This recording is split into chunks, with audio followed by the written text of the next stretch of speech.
I'm Patrick Pacheco. Coming up on Theater, All the Moving Parts, an intriguing look at immersive theater, one of the most popular genres in the arts today, as expressed in the immersive Great Gatsby and The Jungle.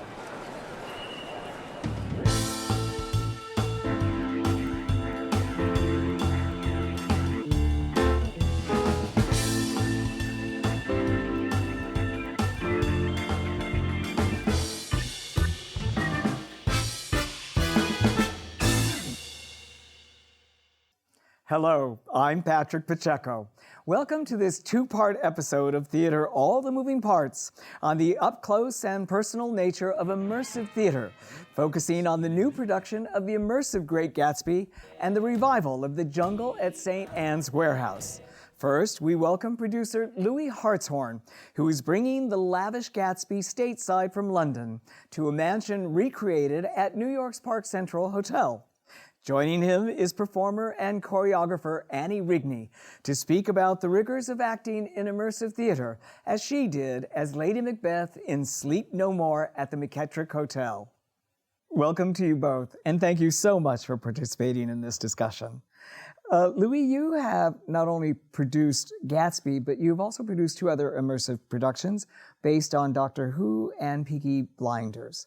What is it about the appeal of immersive theater in general to an audience? The honor would be entirely mine if you'd attend my little party tonight. I intended to call on you long before now, but a peculiar set of circumstances has prevented it. Will you have a drink, old squad?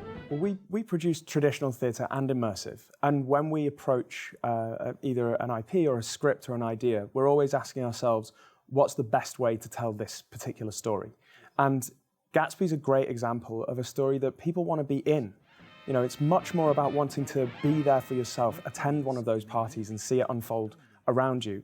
That story really lends itself to immersive, so that's the only way that we'd be willing to make it. Annie, Sleep No More is really the gold standard in America of the immersive experience.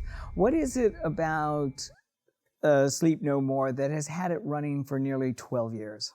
I guess I can only speak to this as a performer because that was my role in the show.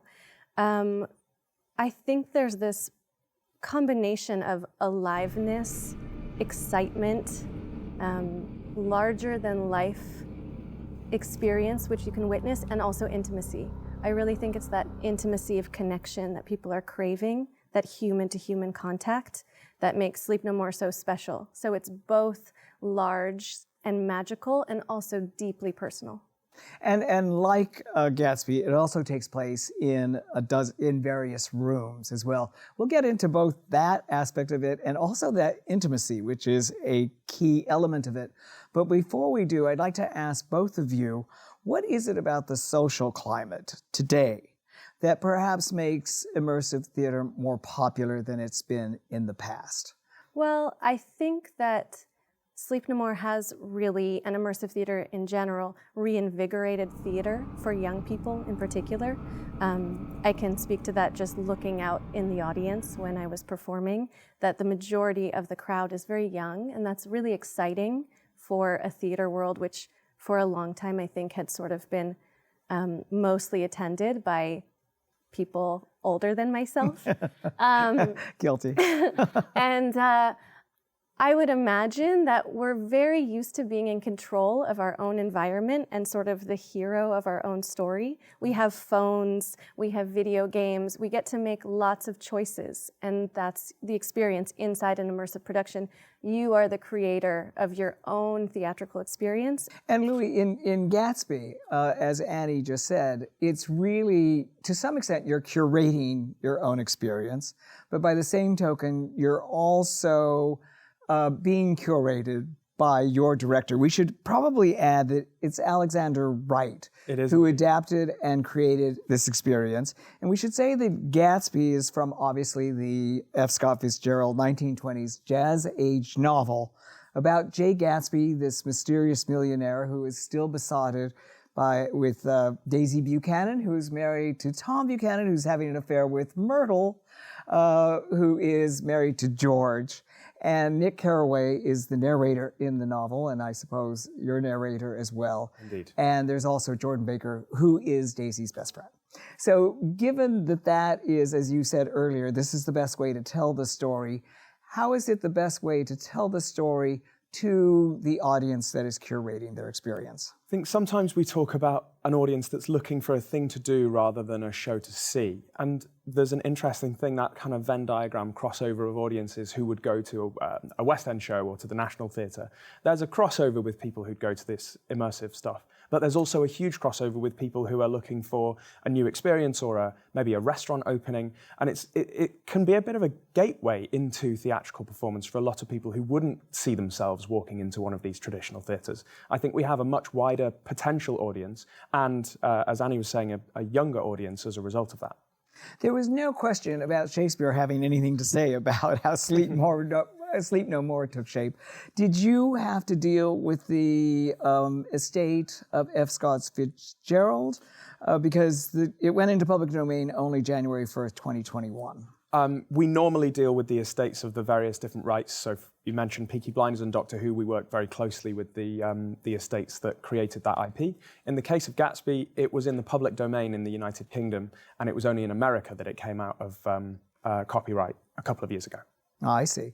And in Gatsby, there is dancing at the beginning. You play a game of truth or dare. The actors ask the audience questions. It's one of the most immersive of experiences that I can think about. And the audience is also furthermore split up into groups that then go into various rooms. How is it best able to maintain the narrative that of the story you want to tell in Gatsby? So we try to give our audience as much agency as they want to have. And it's not a scary experience if somebody comes in and they don't want to have to interact. The actors will immediately know that, and they'll let you watch the whole thing play out. And we tell that story really authentically, but it's 11 hours of script that happens in a 2-hour period because we've got all of the rooms activated at the same time. You can see Daisy getting ready to meet Gatsby for tea, and you'll be choosing what dress she wears. Or you might be with Gatsby as he's preparing himself for that moment. And the other characters, Jordan and Nick and Myrtle, if you're with them, you'll be seeing that same moment about to happen, but through the eyes of a different character. And through that first act, where you may dance and you may play games or interact, you get to know those characters in a way that feels very personal. So in the second act, when things are a little more condensed, you have a personal relationship with those people, and you can see then, you feel an extra amount of sensitivity around the tragedy that comes in the story. Does anybody have FOMO, fear of missing out, which is an anxiety-inducing thing in immersive theater? But if I'm in a room and I'm thinking, there may be something better happening in this other room. Well, I'd love to think that they're not thinking better, but that they're excited about what it might be. And we do get repeat customers who really fall in love with this show and become fans of it because there's so much that you can explore. Very much the same thing with Sleep No More. You have these super fans who are extremely keen to see every space, or they know what's happening even. They've been enough times. They know who to follow to find the moments that they enjoy the most. We do create some FOMO, but it's never by saying that the moment you're in is not as good as something else. It's just that there's so much going on. Annie, I was given a tip when I went to Sleep No More, which was follow the lady, which meant following you. Do you find that you tend to be a Pied Piper when the production started and people just said, I'm sticking with you?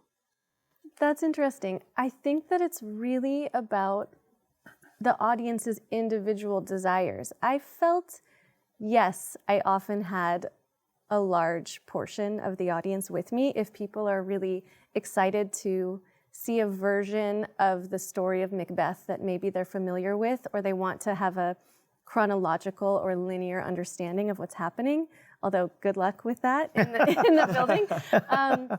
But I also really loved about the show that there are no leads. Every character is, again, the hero of their own story. Every character is equally rich and developed and nuanced and sophisticated in its storyline, in its physicality.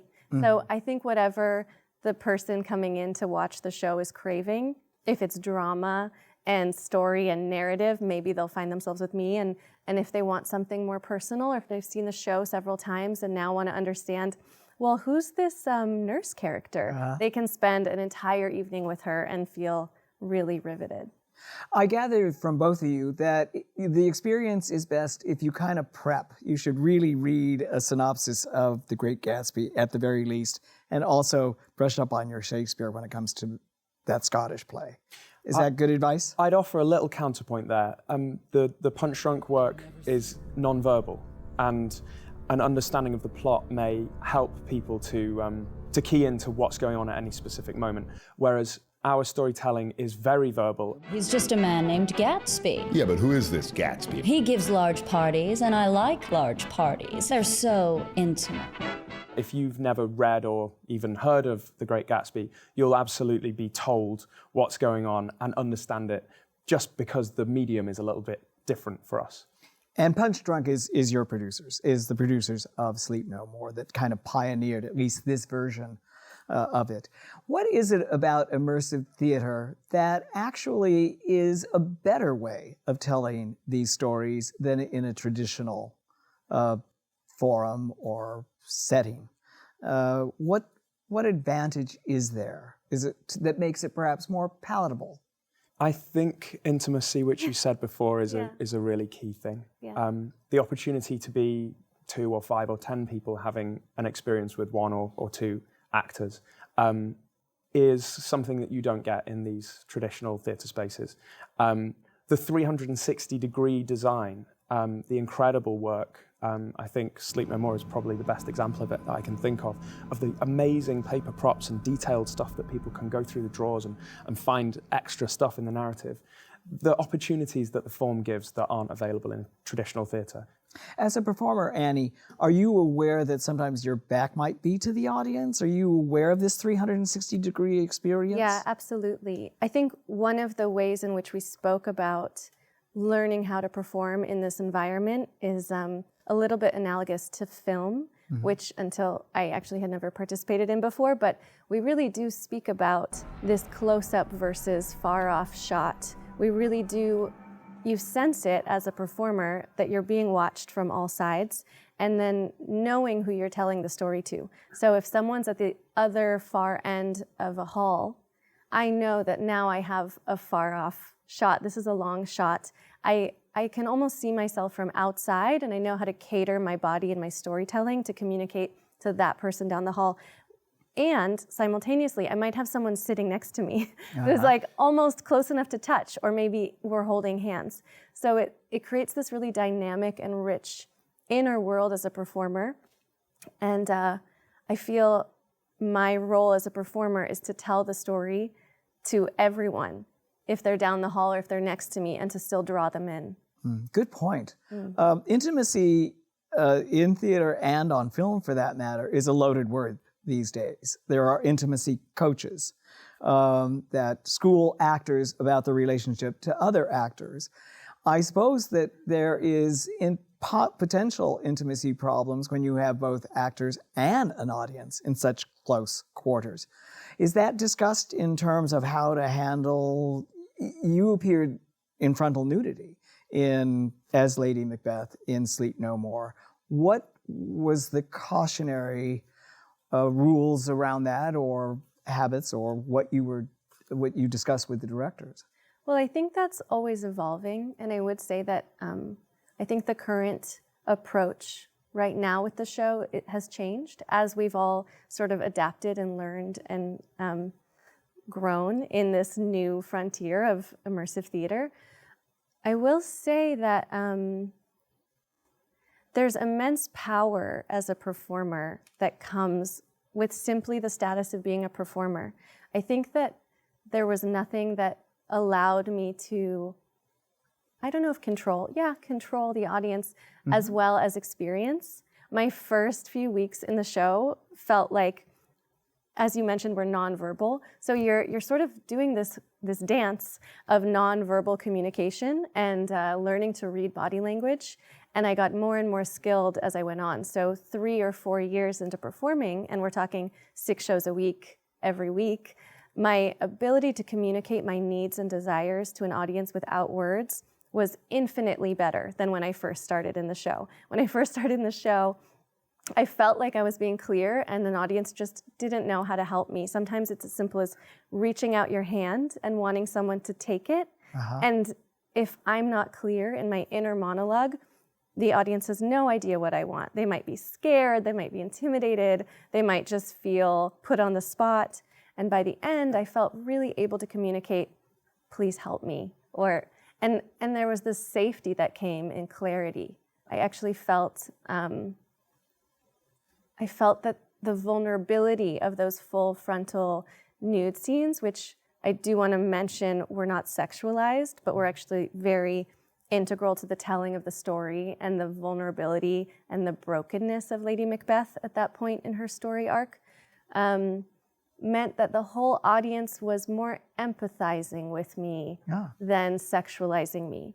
And then this magic can happen where we take care of each other as a community. So that's not to say that there isn't sometimes an audience member who's being unruly or, doesn't quite know how to behave, but this magic can happen where if I've garnered the respect and the empathy of my audience, we can all take care of the unruly audience person together. That's obviously that comes into Gatsby because it's a very lubricious audience to begin with. It's the jazz age where there's lots of booze going on, and perhaps somebody might be overserved. What are the guardrails that you have imposed or hope to put in place to handle those sorts of situations? Of course, we have very strict rules in terms of ensuring people aren't overserved. We have a really well-trained front of house team. We have the security team that you'd expect, CCTV cameras. It's all of the normal things, that I think when we come to talking about this in the context of immersive theatre, what's really interesting is what we've just heard about, which is the professional skill of the performers to get the audience on side, to manage their movement, to manage their mood. And that's where all of the magic is happening. The other safeguards are just there if something tips over the edge. They're there to catch the very occasional moment where a performer wants a bit of support. But actually, 99% of that is the creation of that magic and that interaction and improvisation that happens between the actors and the audience. And he gave a wonderful example of reaching out your hands. Can you give us another example of one of your characters, one of your actors, in their relationship to an audience in which they're asking for of course a tactile? Daisy will ask audience members if they've ever been in love in order to help her segue into talking about how she feels in her life. Are you in love? I'm only asking because when things like this happen, you start to wonder, don't you? If you'd been braver, how different things might have been. Have you seen my wife, Daisy? And audience members don't need to respond, but invariably somebody comes out with something interesting. We have lots of moments where audience members will be asked to pass a note to a character. And if they do so, then they effectively are given the agency to create a meeting between two of the actors. And we're relying on the audience member to pass that note to them. There's there's hundreds of different ways that those kind of interactions happen. And the ones where you have a small group with an actor are usually the most exciting. And is there tactile encounters between actors and the audience? We have clear rules on that if we reach out to shake your hand, or if we put our hand on your shoulder to help move past you, then that's in world. But we ask our audience not to touch the actors. And one thing that's also true of your production is that you encourage, I think, the actors to improvise. Is that right? Yes. And how does Alexander Wright, I suppose, modulate those improvisations, or is there something? We're into the tricks of the trade now. Okay. There are some guidelines around the improvisation where the characters have got a number, 3 or 4 different areas that they're encouraged to use for their improvisation, all of which add to backstory. So if an audience member throws something out to an actor that is unexpected, is a bit of a curveball, they've usually got something in their toolkit that they can use to respond to that while at the same time adding depth of character. And I gather that the adjunct are monologues, and I gather that the monologues are pretty faithfully excerpted from the novel itself? Yeah, it's incredibly faithful as an adaptation from the book, but we've added these backstories and written in huge amounts of detail. Annie, how much improvisation were you allowed as Lady Macbeth in Sleep No More? Was there improvisation in your movement, in anything that you... I was just asking myself that question while I was listening to this answer. The majority of the show is highly choreographed, and all of the partnering interactions and the ways that we navigate the space are incredibly choreographed. I think within the structure, or we might say beats of the storytelling, we were given a lot of theatrical permission and improvisation. So the majority of the character role and movement is choreographed, and within that, I have free reign to make choices. They might be really subtle. It might be when I pick up the glass, how I pick up the glass, who I look at. And then there are a couple small segments of the choreography which are left more open, maybe when I'm losing my mind. Places where we really do need the freedom to explore. And I think for me, part of why I loved performing in Sleep No More and why I was able to stay in the show and feel fulfilled for so long was that permission, that trust that they had in the performers. What was the most intimidating aspect of performing immersively as Lady Macbeth in Sleep No More? Intimidating.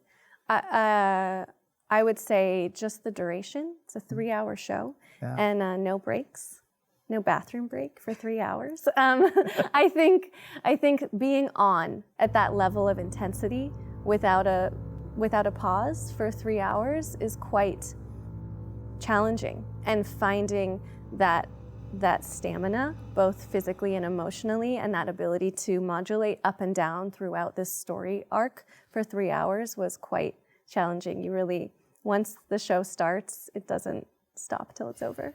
What one gets from obviously a more traditional setting is a sense of the audience's collective response to the work. In something as disparate, at least in the first act, as Gatsby, how do you judge what you're getting from the audience?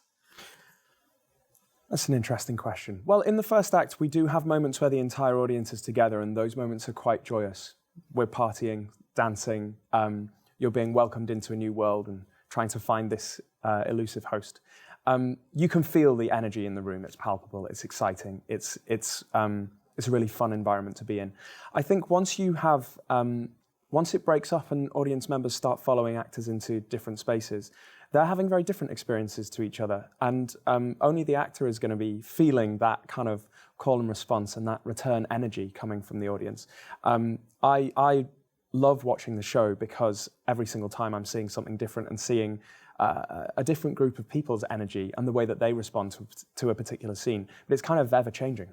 And what was the response that you got from the audience as you went through your journey? I think similarly, I wanted to speak to that live feedback loop. Before joining Sleep No More, I had many years performing concert dance in proscenium stages. And as you mentioned, it's quite clear at the end what they thought of the work. And sometimes there would be this gap between what I experienced as a performer and the response that the audience gave. And then you have to navigate that difference of, I felt that I was really on, but they seemed to not love what I did. And in the case of immersive theater, you're getting that live feedback instantaneously all the time. And it goes both ways, and it's not always about my performance. It also might be about what they've brought into the room, sometimes I remember feeling like I'm doing backflips, I'm doing really crazy, dangerous things, and this person is really fascinated in reading this letter inside a drawer, and I'm like, hello. And other times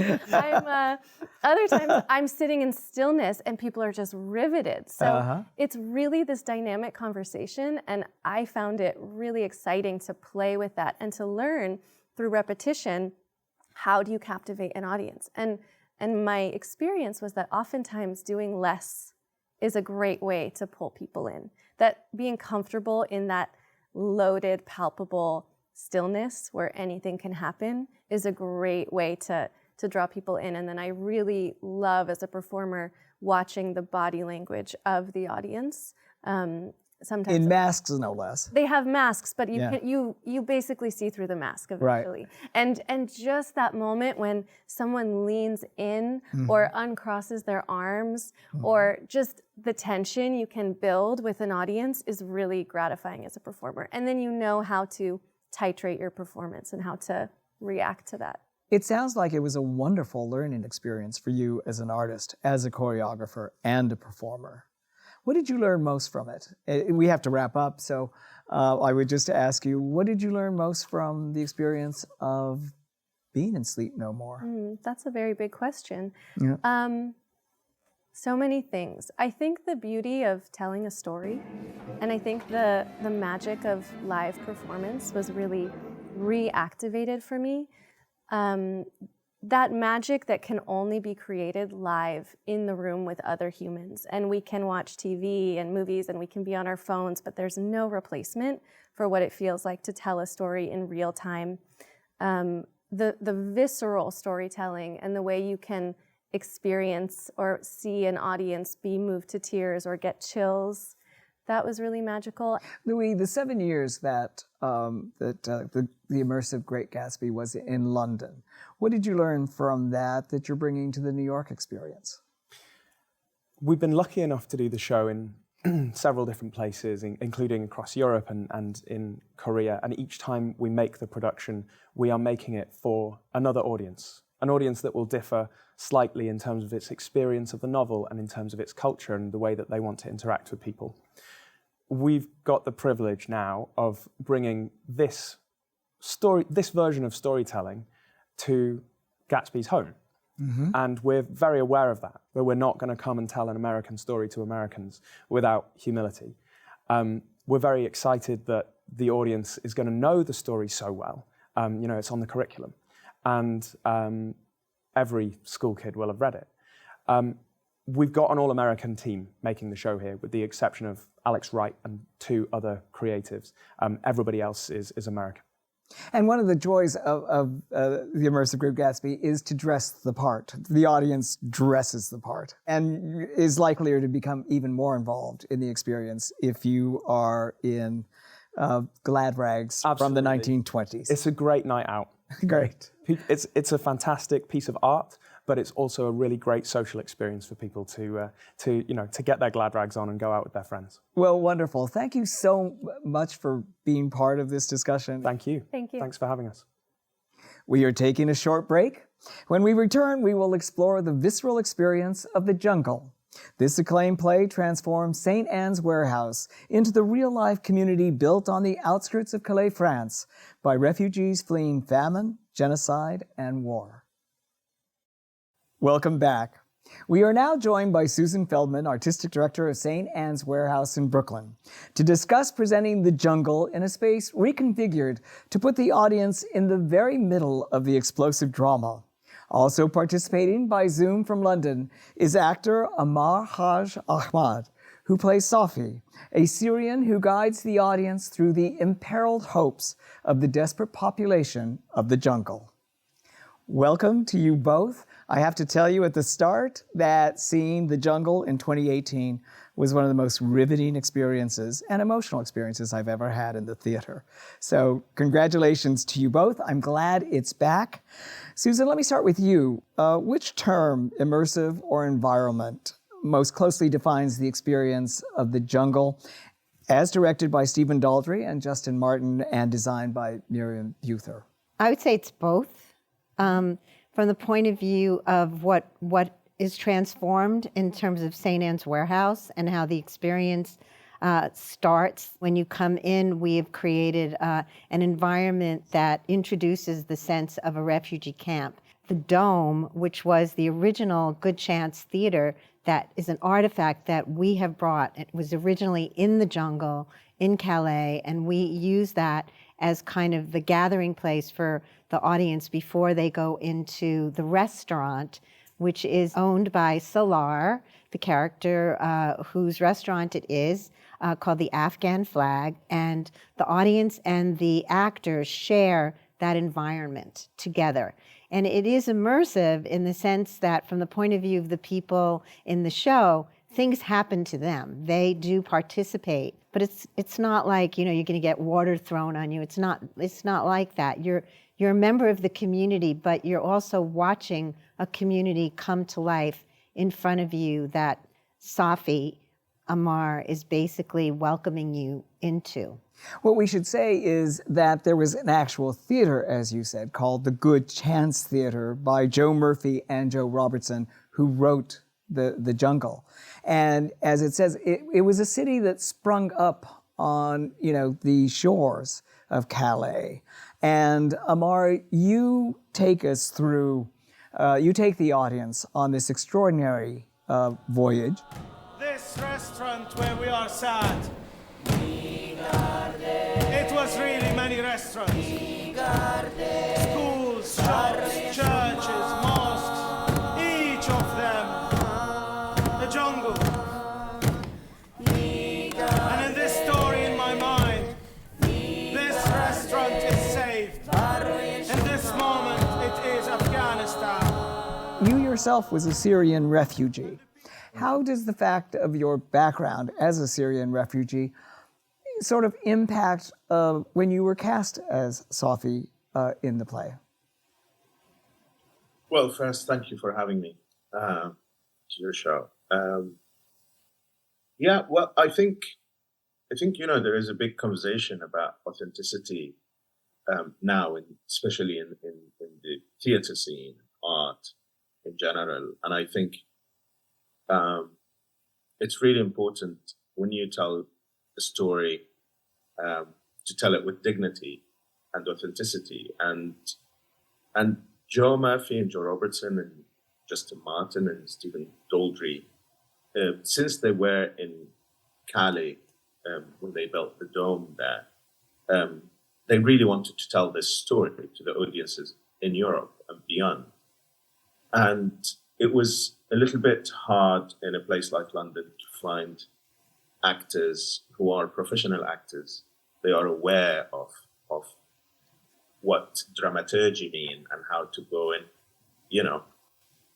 dramatic journey and turn real stories that they can be really, really sensitive and traumatizing into a performance. And I'm very grateful that they invited me to the casting, and of course it's helpful for the dialogue, for the conversation. In a way, the job of me and some other people who, whether they were in Calais or they are refugees themselves, to shine some light in some areas that it's really important to investigate and study before you just tell it. And it's a cast of 20, but it feels like a cast of 6,000, which was the population of the jungle.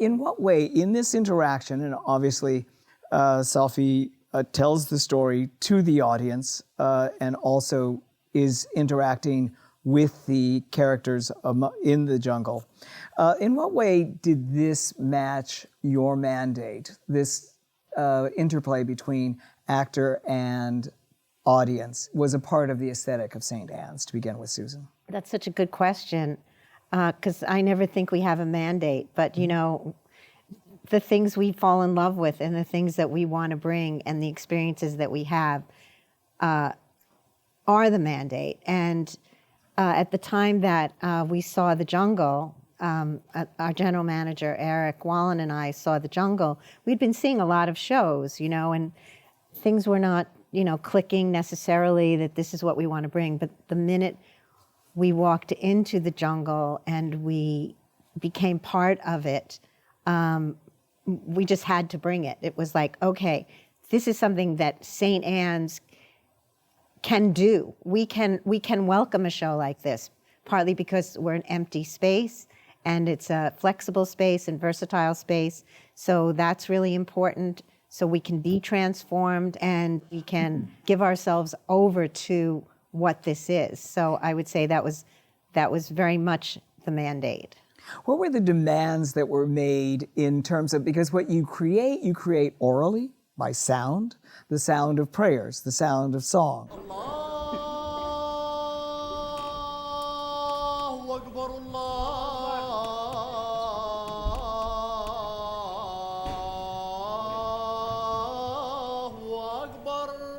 also just in terms of sightlines, because it's a 360-degree experience.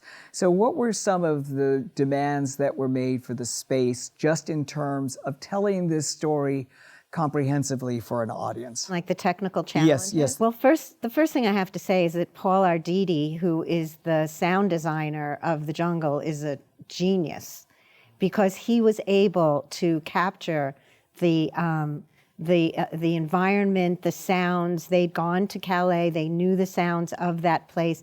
He was able to create sound as well as sound effects, as well as a live mix, almost like mixing music in the moment in terms of the running of the show.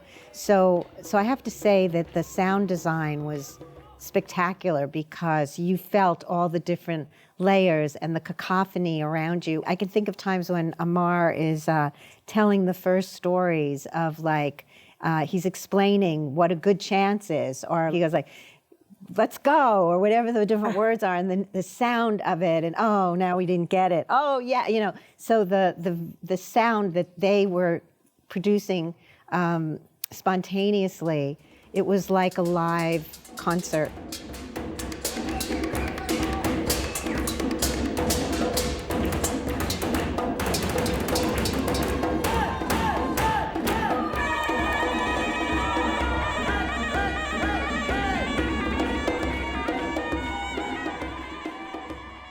We should probably say that The Jungle is made up of a polyglot of refugees from Iran, Eritrea, Iraq, Afghanistan, and other places as well. So it is this amazing melting pot of a people that has come together and created an entire city of necessity.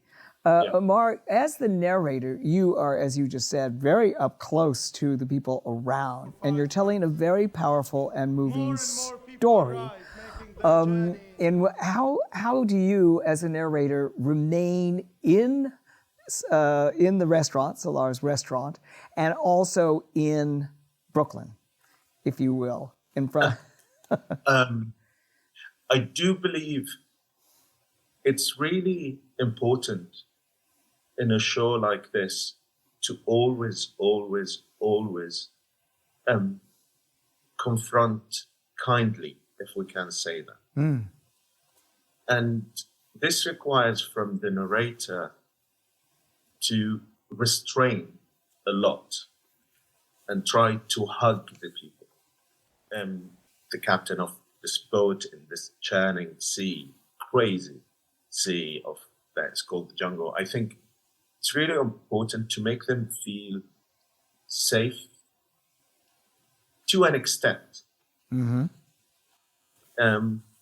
at the same time, I am the character inside it, and it's really important to get to a point and see where this character in the Afghan flag or in the jungle Calais is about, in a way, to lose their mind and to question, is he now a reliable narrator or not? So to stay with him is really important to hug the audience first, to be hugged by this narrator. You're balancing, Ammar, you're balancing both a safe place to absorb this story, but also a challenging place, Susan. A challenging place because you're saying you've got to look at this. As we looked at that stunning picture of the 3-year-old, young, I believe 3-year-old, on the shore, drowned up on the shore. Tell me the name again. Does the name come to you? Alan Kurdi. Thank you. Alan Kurdi. That stunning picture. You're basically taking that picture and you're putting that experience in the jungle. So how do you moderate the safe place, but also you've got to look at this. You've got to look at the brutality of it. Yeah, I think that I remember that moment because right before that, there's a very active. A celebration. It's a celebration of all these cultures.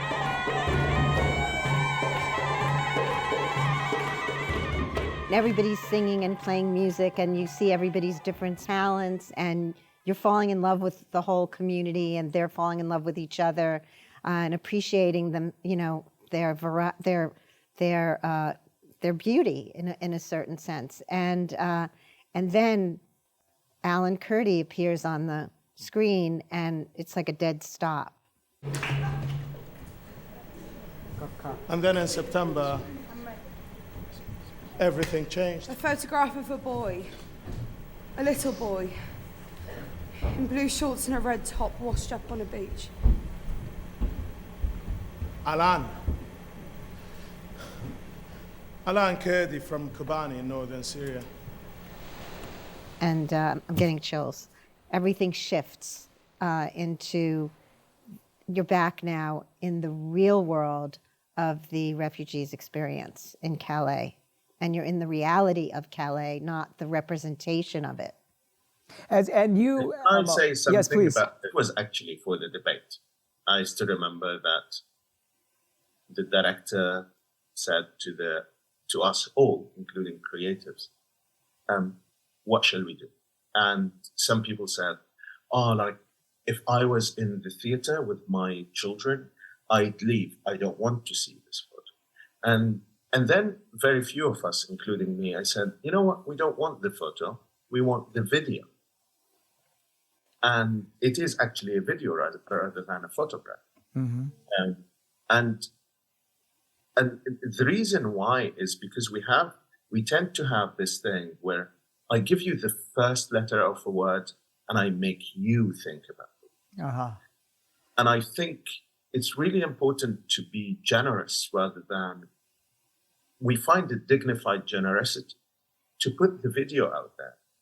Not only, and to show how, as refugees in a camp, we shift straight away from it. Because we all know that Alan Kurdi's photo has changed the world. Mm-hmm. It's very clever, the way that you follow little Ammar and Narula and Okut and others through this, so that you do concentrate on individual stories and their arc throughout it. And I think it's great that you bring up this celebration, because it is so joyous and so full of life. And then you're confronted with some of the darker aspects of it. And Ammar, you particularly have a dramatic moment in the jungle in which you, as Safi, thank you very much.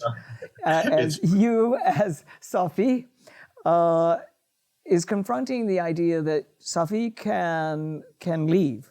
There is a smuggler who is going to take you, and an onion is key to that success of that smuggle. And there's only one onion, and you have to make a Sophie's choice in a way. Ali, what's going on? I only have one. What do you mean? I only have one onion tonight. What about the boy? What about you?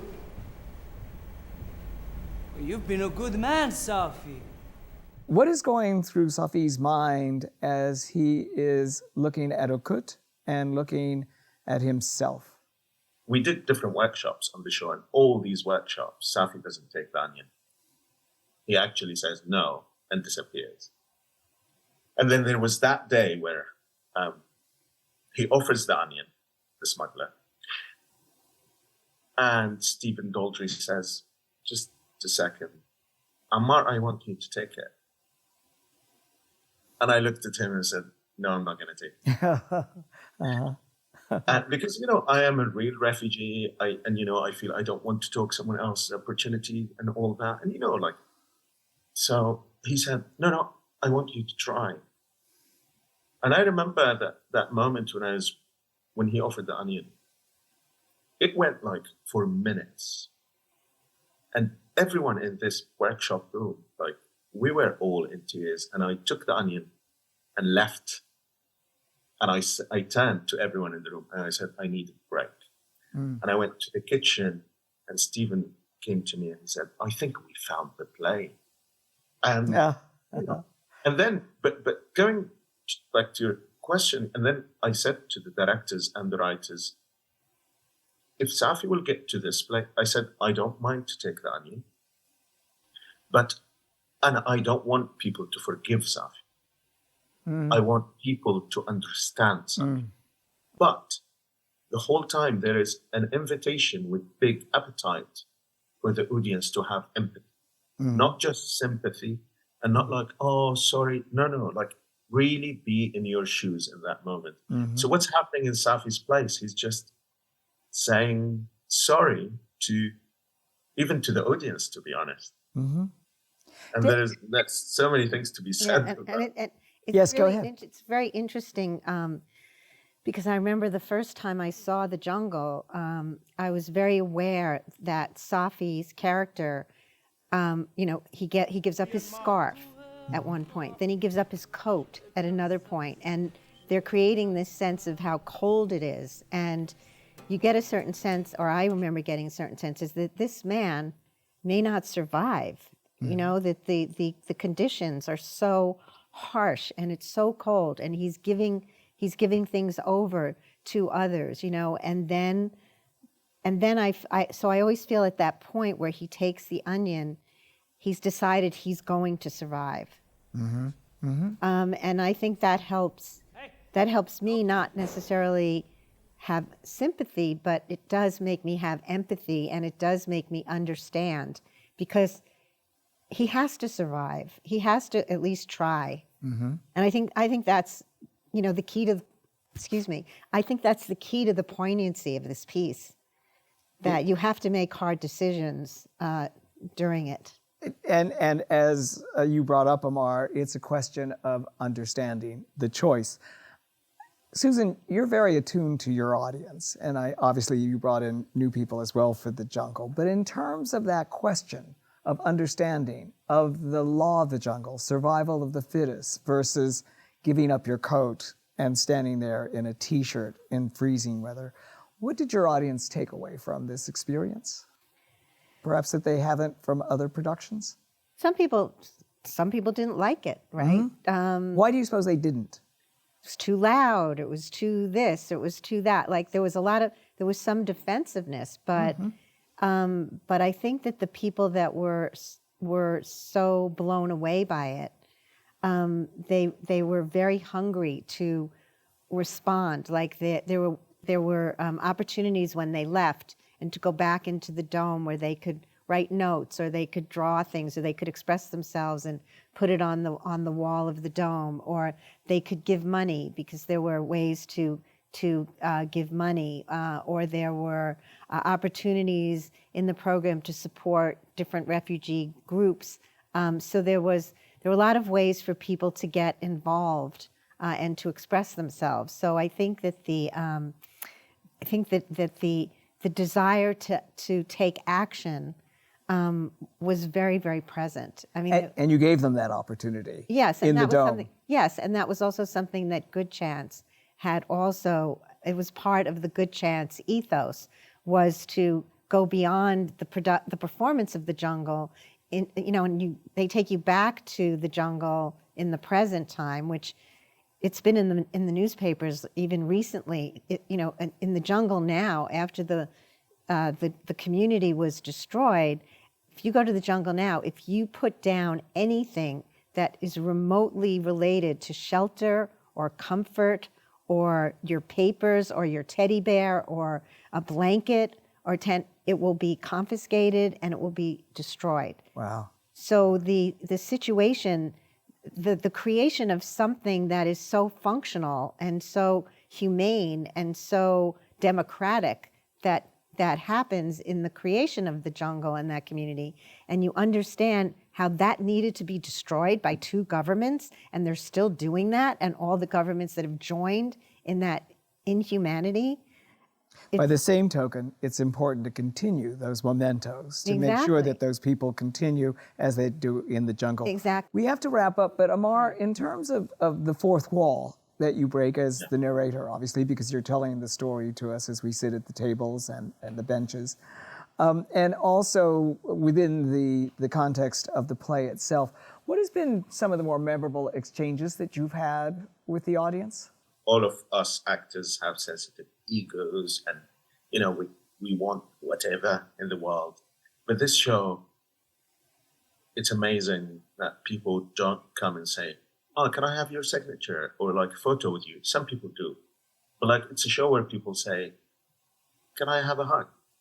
Mm-hmm. You know, or "Thank you," and it just like it crushes your ego. You know, it's incredible.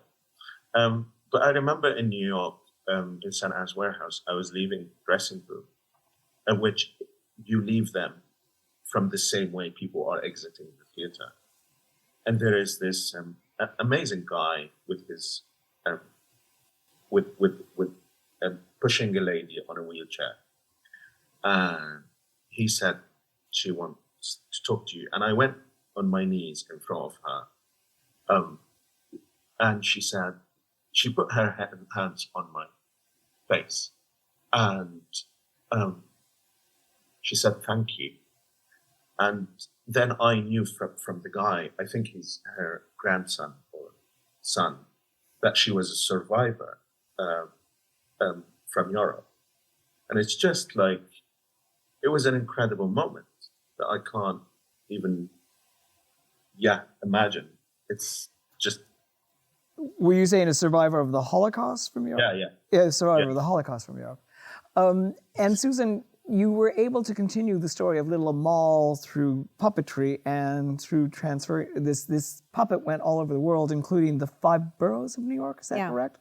And that became street theater as an adjunct to this whole experience. Can you tell us a little bit about the responses there? Yeah, so Little Amal is the little girl who represents all the children in the camp. Some of the people who had been involved in producing, David Land, who had been one of the producers of The Jungle, decided that he should take that walk. And then he and Stephen talked about it, and they decided it should be theater. And they they talked to the people in South Africa, Handspring Puppets, and they created Amal based on this character, Little Amal. And so she went through Europe, and we brought her to New York City, and she went through all 5 boroughs and was greeted and welcomed by immigrant groups and community organizations and arts organizations throughout the city. And that was also a very immersive, very moving experience. Well, I love the way that it kind of disappears the wall between, actors and the audience. And that's what we love about the theater. Totally. And thank you for bringing it back. We're so excited that it's back, and you're continuing the message and the important message that the jungle holds for us. Well, thanks for bringing us here. Thank you for having me on your show. It was a pleasure. Thank you both. Thank you. See you soon. See you next week. See you soon. And thank you for joining us.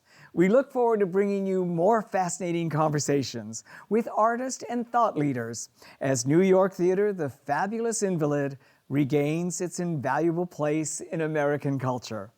I'm Patrick Pacheco.